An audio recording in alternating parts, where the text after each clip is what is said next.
O professor Luiz Rubira reuniu durante 10 anos informações e dados sobre Vítor Ramil. Hoje, essa coleta resultou em um livro que fala sobre a vida e a obra do artista pelotense. Essa ideia surgiu por volta do ano 2000, mas realmente eu só fui começar a fazer o livro em 2002. A ideia inicial era conectar os discos do Vítor Ramil. Ele tinha acabado de lançar o disco Tambong em 2000 e o mais do que conhecido Ramilonga em 1997. E eu notava que havia muitas pessoas que não conseguiam compreender que o Vítor Ramil estava fazendo um percurso como artista, que havia uma espécie de diálogo entre uma obra e outra, né? Mesmo entre as canções de um disco havia toda uma relação entre essas canções. E sobretudo a discussão sobre a estética do frio, naquela época, o Vítor tinha acabado de lançar em 92 um ensaio na coleção Nós os Gaúchos, organizado pelo Luiz Augusto Fischer, e que gerou todo um debate, mas muitas pessoas não compreenderam direito esse debate e eu pensava, bom, eu vou tentar organizar essa concepção da estética do frio a partir de muitos depoimentos que o Vítor Ramil tem dado na imprensa, na Zero Hora, no Diário Popular, aqui em Pelotas, né? E comecei então a costurar isso para tentar mostrar para um público que havia então toda uma relação dentro da obra do Vítor Ramil e do pensamento dele sobre a estética do frio em relação ao seu próprio trabalho como músico, um músico que estava buscando uma linguagem particular, uma linguagem singular, para a partir dela, digamos assim, entre aspas, voltar a ser brasileiro. Porque o Vítor Ramil, ele lançou o primeiro disco dele em 1981, Estrela Estrela. Ele foi considerado, naquela ocasião, já um cantor a nível nacional. Ele era considerado nos bastidores das gravadoras como o Milton Nascimento da nova geração. Então quer dizer que aos 19 anos ele abre mão de ser um músico famoso, poderia ter feito mais 2, 3 discos e aos 27 anos está atirado para trás, mas ele preferiu não fazer esse caminho e buscar um caminho de uma linguagem muito própria dele e que na verdade passava por um problema de identidade dele, mas que na verdade era um problema de identidade nosso, do Rio Grande do Sul. Mas esse assunto a gente pode conversar mais. Sim, e como foi o trabalho de coleta de informações para a construção do livro? Esse trabalho, sobretudo quando eu comecei em 2002, entre 2002 e 2004, foi um trabalho bastante árduo, porque não havia, os materiais não estavam reunidos, então eu tive que vasculhar muitos arquivos em Porto Alegre. Na época, na ocasião, eu morava em Porto Alegre, então vasculhei muitos arquivos. Na medida que eu achava uma referência, por exemplo, numa dissertação ou num outro artigo que falava de um outro artigo, eu saía atrás. E aí passei realmente andando em muitos arquivos e fazendo um levantamento. Naquela ocasião, 2004, a internet estava já em desenvolvimento, mas não como hoje. Então ainda era possível, por exemplo, colocar Vítor Ramil, um nome que outro dos discos dele, e procurar na internet. Então eu vasculhei naquela época, durante, sei lá, 3 meses, até o final da internet, onde aparecia, digamos assim, o nome dele. Ou seja, naquela ocasião, eu consegui compilar tudo que havia sobre Vítor Ramil, exceto uma coisa que outra que realmente aí, né, depois com o tempo eu acabei encontrando esses materiais, mas aí já era um pouco tarde, como por exemplo, há um pesquisador em Pelotas, o Gilney Oleiro, que acabou publicando durante um certo período um texto, né? Esse texto eu não conhecia, mas eu diria que ficaram poucas coisas de fora, mas até mesmo para respeitar o período da minha pesquisa, que é até 2005, materiais que vieram depois, por exemplo, eu não incluí. Sim. E o Vítor Ramil ajudou na junção desse material? Ele serviu como fonte para a coletagem? Sim. Durante os 2 primeiros anos eu realmente trabalhei sozinho, né, no livro, sem falar inclusive com ninguém. Quando eu terminei a primeira versão em 2004, eu dialoguei com vários conhecidos, vários colegas que conheciam muito bem o trabalho do Vítor Ramil. Depois desse primeiro debate em São Leopoldo, em Porto Alegre, mesmo em Pelotas, com alguns amigos e pessoas que conheciam o trabalho do Vítor Ramil, eu voltei, refiz o livro e aí bati na porta da casa do Vítor Ramil, com o intermédio de um conhecido nosso, que havia uma pessoa em comum, que é o Guto. Bati na porta da casa do Vítor e aí ele fez umas observações dizendo, olha, eu acho que seria importante tu pensares sobre o meu último disco, que é o Longes, que eu vou lançar esse disco daqui a pouco E como tu estás tentando fazer um trabalho sobre o meu percurso, sobre a minha obra, eu acho que seria importante. Bom, de fato eu voltei para casa, esperei o disco ser lançado, comprei o disco, escutei e pensei, agora sim. Agora realmente fechou, porque aqui tem a chave final que eu não estava conseguindo muitas vezes também achar, digamos assim, a chave do enigma.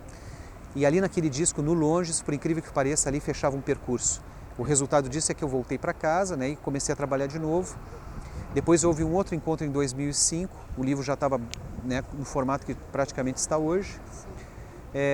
E aí o Vitor fez algumas observações, como eu conto na introdução do livro, e entre as observações, o Vitor sempre foi uma pessoa muito gentil, assim, né, mas ao mesmo tempo muito verdadeiro, como ele sempre é. E ele disse, olha, agora que tu fez todo esse caminho, eu acho que seria importante tu colocar isso no meu primeiro disco, que tu não colocasse. Bom, mas o teu primeiro disco tu mesmo negaste ele em várias entrevistas, logo após eu conheço essa entrevista. Não, mas agora eu depois de tantos anos eu revi isso e penso que ele foi um disco que teve o seu papel. Bom, aí de novo voltei para casa e tal, isso está contado no prefácio. E aí foram alguns anos para refazer algumas partes do livro, né? Então, e aí para concluir, para te responder, no ano anterior, 2014, fizemos então mais a terceira reunião, terceiro e último encontro. E aí o Vitor fez observações muito importantes de novo, né? Ele realmente foi lá, leu o livro, fez observações pontuais. E aí eu tive todo o cuidado de, a partir das observações dele, repensar muitas frases, uma questão que outra e tal, incluir uma coisa, tirar outra e tal, mas foram pequenas coisas que foram sendo cada vez mais lapidadas, né, moldadas. Enfim, foi isso. E sempre foram bons encontros com o Vitor Ramil, 3 encontros, né, mas foram sempre muito importantes.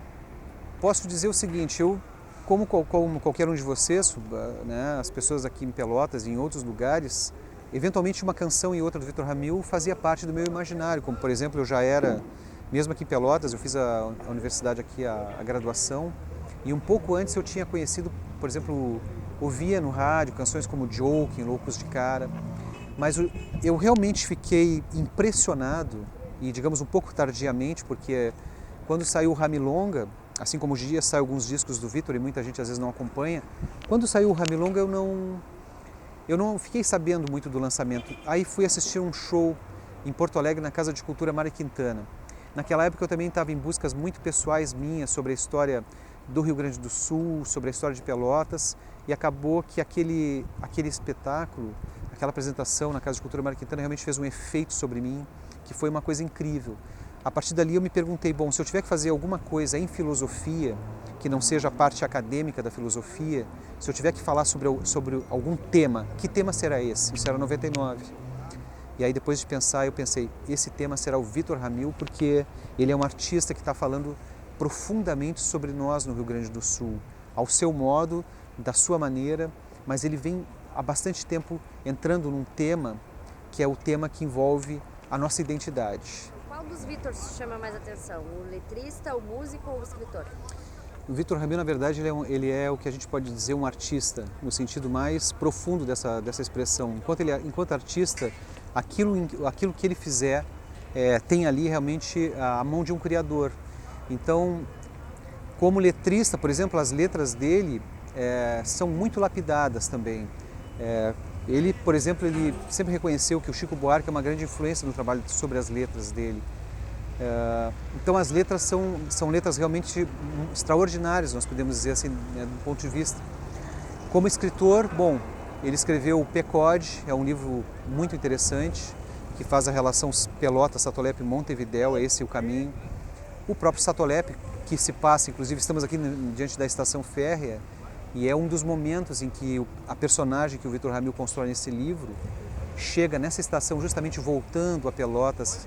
Bom, isso quer dizer, tem toda uma linguagem aí que nos toca muito, né? Volta numa Pelotas que hoje nós temos, assim, digamos assim, os restos dessa Pelotas que já foi alguma coisa extraordinária. E como músico, bom, não preciso falar que como músico todos sabem, né?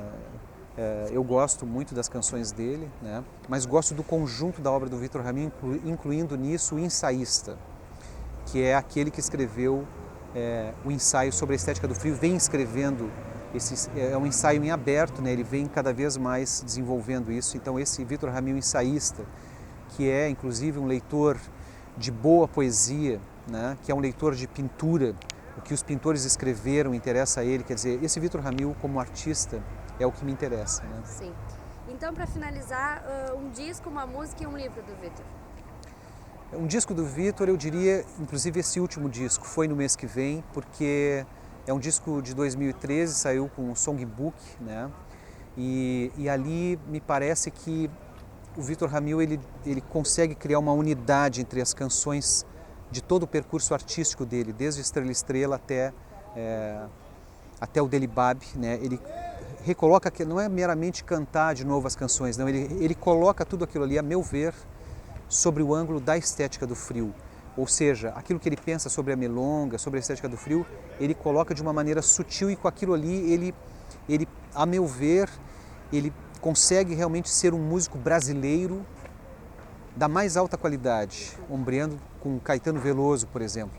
Mas isso são assuntos que a gente precisaria desenvolver, mas se você me perguntar, para mim, esse último disco dele tem uma unidade. É como se o Vítor Ramil tivesse realmente unificado todos os seus territórios interiores e ali é uma unidade sonora.